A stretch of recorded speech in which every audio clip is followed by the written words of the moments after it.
Hey friends, it's me, Pastor Doug, with another word of encouragement for the day. For today, Wednesday, September 16th. And today's word comes out of Romans chapter 10, verses 14 and 15. But I'm going to slide in a little bonus verse here in verse 13, because what Paul is doing here in Romans chapter 10 is he's talking about salvation. And he gets to verse 13, and it's this beautiful and powerful phrase that many of us have probably memorized or read before or heard before, or maybe even quoted before. And he says this: "For everyone who calls on the name of the Lord will be saved."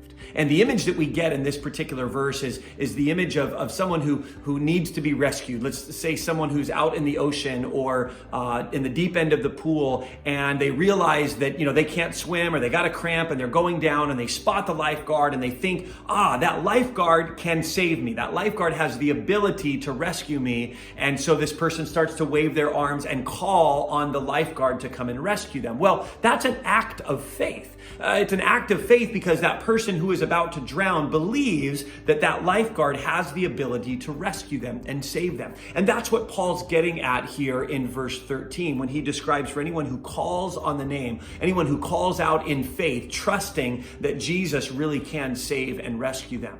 But then Paul continues and he asks these rhetorical questions. He goes, so for everyone who calls on the name of the Lord will be saved, but how then can they call on the one they have not believed in? In other words, how are they supposed to call on Jesus to save them if they don't believe in Jesus?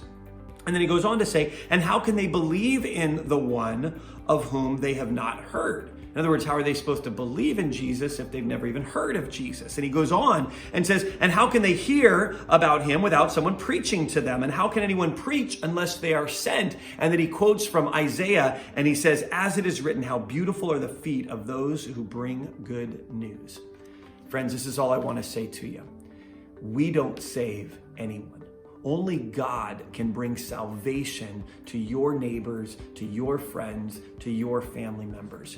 But this passage reminds us that we have a cooperative responsibility to participate in the divine and supernatural work that God is doing in the hearts and lives of your friends and neighbors and family members.